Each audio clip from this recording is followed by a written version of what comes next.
is John De Herera, and this is an episode of Article 5 Alive. This show is about various efforts to bring about an Article 5 convention. Tonight we have Dan Marks, who is the founder of Article5.org, and they are a group that grew out of the Occupy movement and are now calling for a convention. So we'll talk to Dan in 1 second. I guess let me just first give a rundown to anyone who might be listening what the Article 5 Convention is and why it is the objective solution for us today. As everyone knows, the highest law in this country is the Constitution. In fact, we have evidence that even federal officials still have to work within the framework of the Constitution. Yes, they can do workarounds in some regards. And one of the groups that is getting us closer is articlevv.org, and that is headed up by Dan Marks. And Dan, why don't you just go ahead and introduce yourself, say a little bit about how you got into this, and then where your group is at today, and how you're feeling about things. Well, thanks, John. Thanks for having me on. Thanks for the invitation. It's a pleasure to be here and talk to you about what's going on over with our group, and I'd be happy to talk about what others are up to as well. What we're up to right now is immediately we had just sent in a letter to the clerk of the House of Representatives officially requesting an official count of how many states have applied for an Article 5 convention. As you know, John, it takes 2/3 of the states, or 34 states, to apply. We went through the list of applications that Friends of Article 5, FOABC, provided, and Bill Walker. And you're right, that was a huge step in the effort to have that kind of collection and having that new realization of how many states have applied. His list has, the FOABC list has all 50 states on there and over 700 applications from all of those states, ranging back to, 1789. And it's obvious that it should have happened by now. Our forefathers had no idea that our nation would survive this long. So if they ever meant for an Article 5 convention to be used by the people, then, of course, we should have had one by now. So we sent this letter in. It noted the report that you talked about from the Congressional Research Service, and it basically says that it's time for Congress to consider the applications from these states with so many applications out there. And, in fact, the Congressional Research Service did point out, and I checked it, did a word check, it was about 15 times that report refers to that the efforts that FOABC has done. So of all the different groups out there, they didn't talk about ALEC, I don't think. Maybe they did once or twice, or many of these other groups. They took a look at the work that FOABC has done, and I really think that a lot of the debate was settled in that report. What still leaves to question is how many states have applied. And with that question still looming, I think it would put a lot of us at ease. We wouldn't have to debate all the time what qualifies. We would know what is a legal standing application and what isn't. So any further action by any other states would meet those particular guidelines and be counted from now on instead of just recorded. So that's what we're doing immediately, and we'd love to have all the support we can get from people out there to go ahead and call the clerk of House of Representatives or write to them. We can include the information here, I'm sure, in the data on the show. But we would love to have people go ahead and support our request and say that you, too, want to know the truth, basically.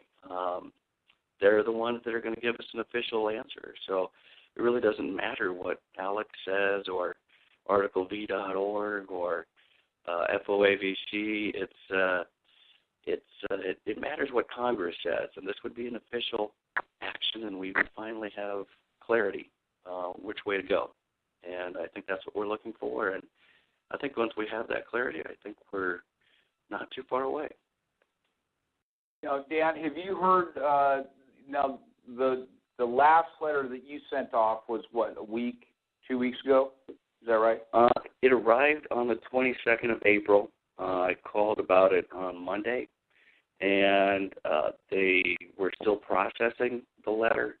I'm not sure if it's actually reached the clerk of the House of Representatives yet, but it's in the process. I don't know if they have to archive it before they give it to her or what at this point. So it's a very slow process. So, and when they get it, I should also add that I was directed to submit this letter to Karen Haas, Clerk of House of Representatives, by Tom Wickham, the parliamentarian of the House of Representatives, who acts as basically a traffic cop in Congress, directing the procedure.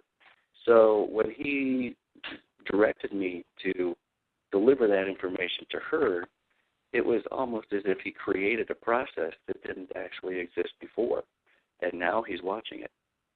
That's a little bit more yeah. So a little bit more pressure from an outside department. That's right. Yeah, just so folks know, today's May 8th. So if you happen to be listening to this, if this has been passed on to you, there's May 8th. There's still time to contact the. Now, who are they contacting again, Dan? Yeah, the mailing address is of course Karen Haas. That's Haas. Karen Haas.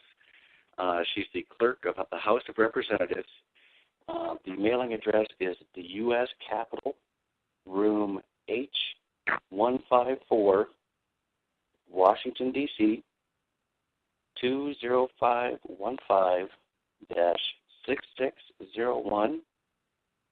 And the telephone number you can call over there is 202-225-7000.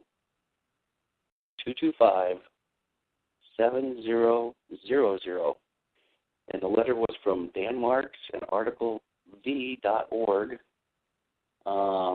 And it was a request for an official verification of state applications for an Article 5 convention to propose amendments. Excellent. We need to expose America to some of the things that are going to be discussed and that are being discussed today in that kind of context, and show people that we can be respectful and work together in that kind of environment, and it's not going to be the knockdown, drag-out blood sport that we see in typical congressional politics. So hopefully we'll get that going. We got a couple other people here on the line. Let's introduce them and get them here. Northeast California, want to say hello? Someone is in Northeast California. We also have Washington. I'm assuming that's Bill. Bill, are you on the line? Yeah, how you doing? How's it going? Good, Bill. Thanks for joining us. Hello, Bill. Northeastern California is Nanette Carter. How are you doing? Hey, Nanette. Aloha. Aloha. How are you, Nanette? I am very good, John, and you? I'm doing all right. If you would be willing, Nanette, to give us an update of where you're at, the information you've processed in regards to the Article 5 convention, and just let us know what's going on with you. Well, I have rejoined Article 5. I took about 6 months off to relocate to California from Florida to California. And so now that I'm here in California, I hope to work with the California contingency to bring an educational effort here. I am part of the board. I believe we just incorporated, and so that's exciting. And I'm working on some marketing pieces to help get our information out there. Now, someone else we have online is Bill Walker. Bill, we're just kind of doing just a little bit of a roundtable. If you could just, give a brief bio of yourself, how you got into this, and what things are going on with your group at this date, and what things look like to you based on the information of your past work. FOABC basically got started back in 2007. I got started with Article 5 convention with federal lawsuits back in 2000. We were the group that gathered up for the first time in history in one location, the texts of the actual applications. A lot of people before, several professors had written lists of them, but have never bothered to publish the text. So from our point of view with the group, with FOABC, we were set up not so much to advocate for a specific amendment. In fact, we're technically nonpartisan.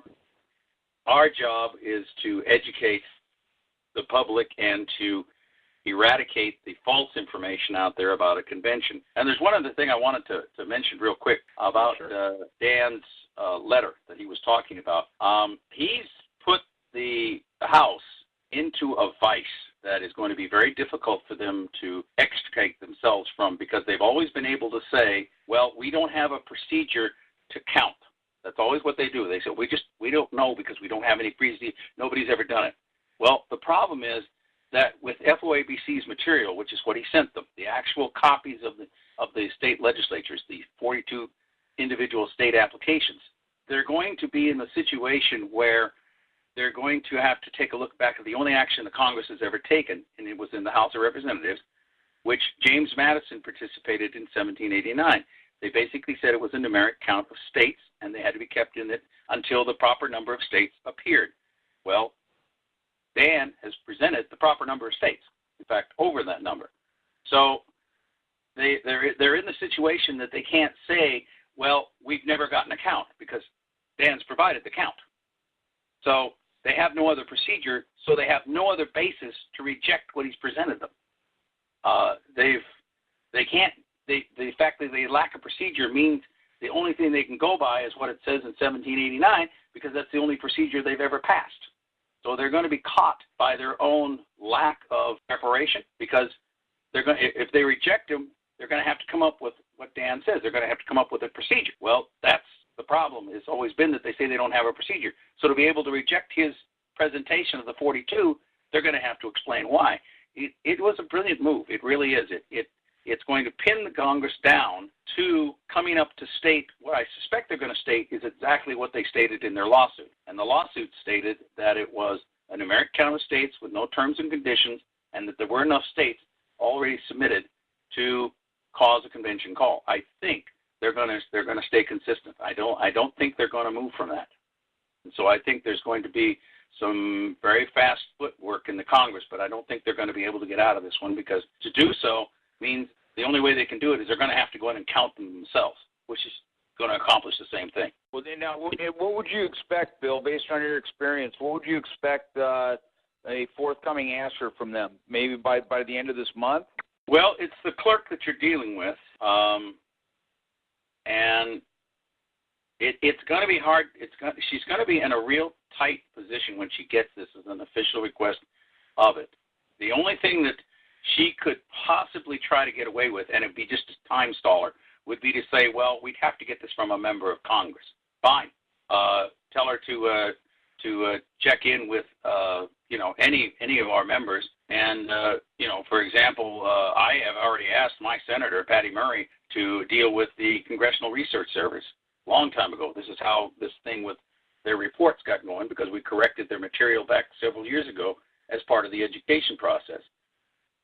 So I think they would be to a point that sooner or later there are senators and representatives who have stated that they're in favor of a convention. They're on record of doing it. And a simple Internet search would find them. A phone call would probably be all that would be left. The representative would simply make an official request for our count. And the clerk then is trapped. She's going to have to go in there and count them out herself. And she's in charge by the rules of the House to have to actually be the one that makes the report. So this is why the parliamentarian referred Dan to her, because it's her job to have this. And one of the specified things is she has to get the reports from the committee that holds all these. And they've been referring them to the Judiciary Committee for years and years and years and years and years. Well, the purpose of them is to cause a convention call. They can't just walk out and say they're going to ignore the Constitution. If they do, then they're going to give themselves cannon fodder for the other guy that's been in the background quietly working, and that's John Guise, who's been chasing after the FBI, and basically the FBI has broken the law to not do the investigation. So if they do that, then they give John cannon fodder, which he could then turn around and use.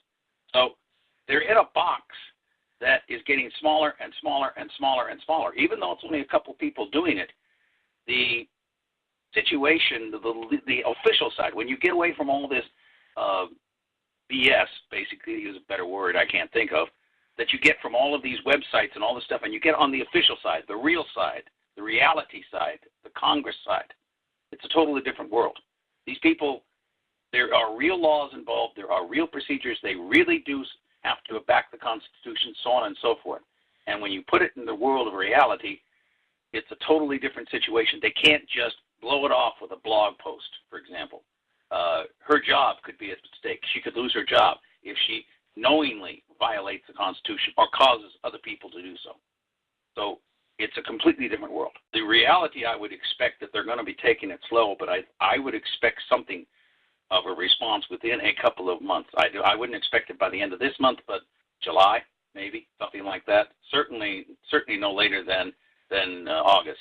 That would be my guess. And the only reason I say that is because there are summer recesses and stuff in there.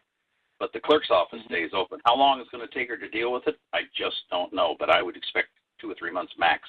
And just to clarify, Dan, so the only contact thus far is the letter to her office. You've never spoken to her directly or had any communication with her. Is that correct? I've spoken with Kirk Boyle, who is her legal advisor in the clerk's office. I've spoken to him a couple of times. And I spoke with Thomas Neal, and I want to go back to what Bill said earlier, too, about counting. And it was actually when I spoke with Thomas Neal about his report, the Congressional Research Service report, he had noted in there that Congress had considered 22 times in the 1970s to establish a process to start counting these applications, and never did. It never passed. And so it basically says in the report that they've never counted.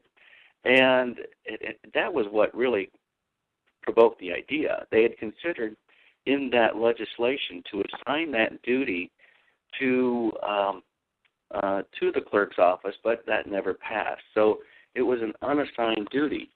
And when you read the 10th Amendment, it says, powers not delegated to the United States by the Constitution, nor prohibited by it to the states or reserved to the states respectively, or to the people.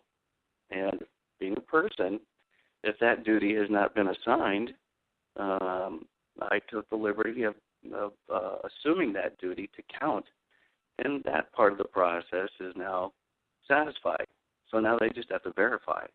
And when you think about the ministerial duty of Congress and how they have to vote on this, you would have to assume that one person in either house of Congress would have to propose the idea, and then they would have to vote on it. But as it stands today, and they're not allowed to refer it to a committee or debate it, but as it stands today, if somebody was to propose this, they would almost have to send it to a committee because it's unverified material. If one senator stood up and said, there's 42 states that have applied for a convention, we'll prove it. There's no official count. So it seems that they would almost have to refer it to a committee anyway. So it almost has to be information that's delivered to Congress in a ministerial, clerical way. So as the parliamentarian directed me to send this information to the clerk, I think that's appropriate. And he's basically a traffic cop here overseeing this process from another office as well. So it's a very interesting situation brewing over there. It's definitely, I agree with Bill. I think they're going to have to respond, and we have a pretty good idea what the response will be. And we sure did make it pretty easy for them to review that information, so I think that would probably expedite things as well. Yeah, they've got one problem. You see, Madison makes it emphatically clear that there is no way a committee has anything to report, and it's literally asked by one of the members of Congress, what would they report? In other words, the situation is a absolute requirement. They have to call it if the states have applied. So what's the committee going to report? And so the thing is, that became a vote. That was an actual vote of the House of Representatives. It's the only official action that's ever been taken. So now the clerk is going to be looking at that as the only guideline she's got. I mean, technically, she's 250 years in arrears on reports, is what it basically comes down to. The Clerk's Office has screwed this up for 250 years because it is actually an assigned duty. It was tabled. It actually was an official action until a proper number of states came, and then they have no choice but to do with it. They very carefully spelled it out. And that's the problem. The parliamentarian is going to take a look at that, and he's going to say, yeah, we've got a procedure. We have to look at the number of states. They say it's the number of states. Then we have to call. And that's what he's going to read. And he's reading it right straight out from James Madison. There's no way to get out of it because they've delayed so long that the sheer number of applications has just piled up to where it covers everything. It's a literal physical impossibility to discount all of these. Their determination, no matter what they do, is going to be an official decision, the first one in history. The Clerk's Office procedure will be established no matter what they do. Not to interrupt, Bill, but last April I had the opportunity to interview a retired Supreme Court Justice Thomas Brennan from, I believe, Michigan. And he actually said if you want to see the color drain from a congressional member's face, all you have to do is look at him and just whisper Article 5 Convention. They're absolutely petrified that people are going to catch on to this, which is probably why it's not really highlighted or taught in any depth in any high school social studies class or even basic college political science classes. They really don't want the population to know. And one of the things that's truly exciting about being part of Article5.org, at least for me, is it's like living in two different time zones. It's like living 200 plus years ago when our Constitution was written and living in today's time when our Constitution is threatened and it's time to actually employ what it was written for. A Facebook page called 99% No Confidence in Congress Amendment, and I posted something that came off of the Article 5 convention. We have a little group on the Article 5 website where people are helping to write this amendment. Two other women and I started this a year and a half ago when we realized how dysfunctional Congress was. And the group on Article5.org came up with the wording, actually, for what the amendment might appear. And it basically says, Congress shall be subject to being given a vote of no confidence if the approval rating drops below 20%, to be determined by a blended national polling data to be sampled biannually. If a vote of no confidence passes by a majority of voters, and at least 60% of the states, members of Congress will have 90 days thereafter to run again for their office. All incumbent candidates must win by at least 60% majority of voters in their respective districts or states. Now, that's not the initial verbiage that we used, but that's what's coming out of Article 5 is that people are starting to think about the amendments and about the issues and about the pain points, like we're suffering in between elections to get rid of our incompetent congressional members. I posted that not more than an hour ago, maybe an hour and 5 minutes. 86 people have already looked at it and commented on it. That's just on Facebook. That's just on Facebook. People are starting to get interested about what can I do to get this pain off of my shoulder. People are starting to feel the pain, whether it's from the sequester or the taxes or the job market or the housing market, whatever is their individual situation, and it's almost becoming intolerable for people, so they're looking now for these solutions. So here we have a cooperative effort between Article5.org, where a little group of 3 women 2 years ago started putting on Facebook a potential amendment of no confidence in Congress, very similar to what they have in England for the Parliament.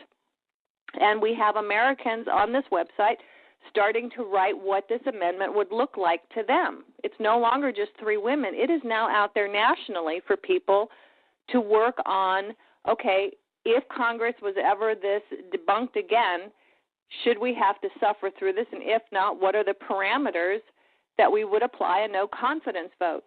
So between Article 5 and this little Facebook page, just in the last hour, 86 people are now connected to Article 5, as well as, hey, we could write an amendment if we had an Article 5 or propose an amendment.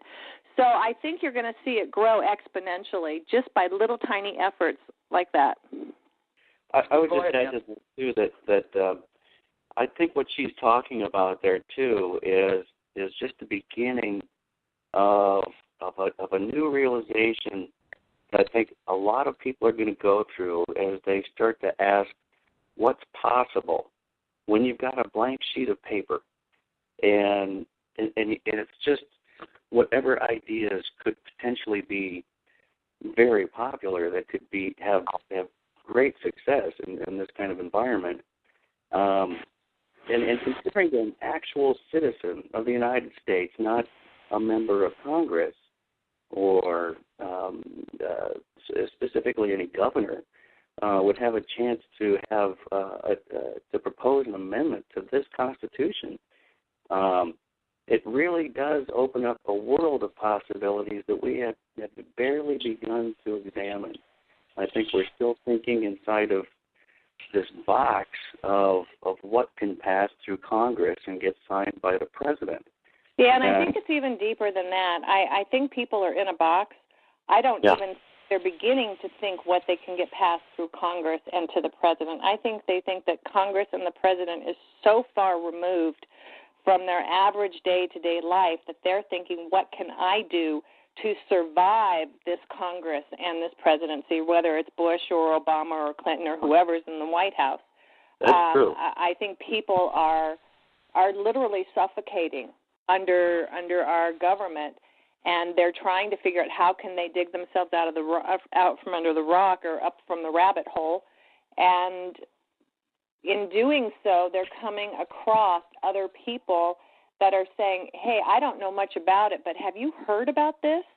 And so you're going to start people Googling it. You're going to start people looking for other websites, looking for information. And I think that's what the little example that I just gave, the illustration, is just that. There's 86 people that tonight saw this post and went, okay, here's something I might be able to get involved in or do, or if nothing else, I can tell my friend who was asking, who's suffering down the street, who's lost his job, who, is fed up with state, local, federal government. And I really think people I think people have such an apathy towards the federal government right now. They're not even in their vision. They're so disgusted and so angry, and they're trying to survive day to day, and they don't even realize the power that's in their capabilities yet, but they're starting to look for it, because when you hit bottom, you only can go up. You can't go much lower than bottom.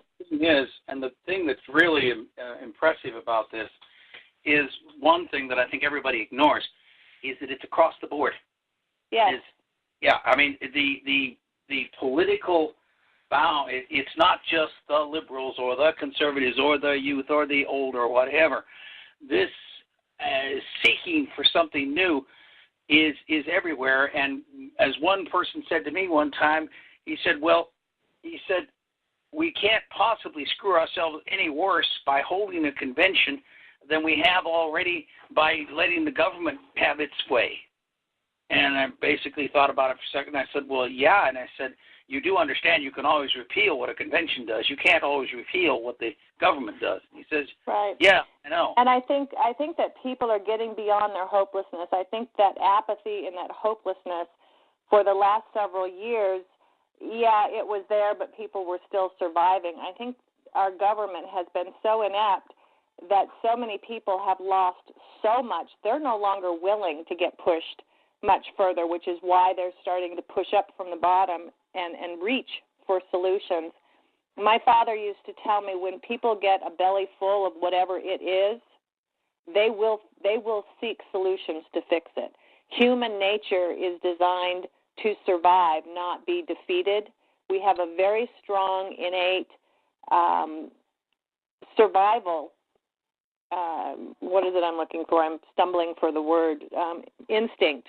And that's what people are looking for right now. They have a survival instinct, and they're tired of just existing, and they're tired of feeling hopeless, and they're tired of working day to day and not getting any further along, and they're tired of seeing the antics of our government, and they're tired of seeing the world governments participate with our government because it's all connected, and they're looking for solutions. And I really think that legally, and I've been doing this for a couple of years now, the only solution legally for people is through an Article 5. That is the absolute only way that Congress and government and law officials cannot go after people. You know, you can occupy and you can protest all you want in the streets, and the police can still pound your head into the pavement. But if you have an Article 5 convention, that's as legal as it gets.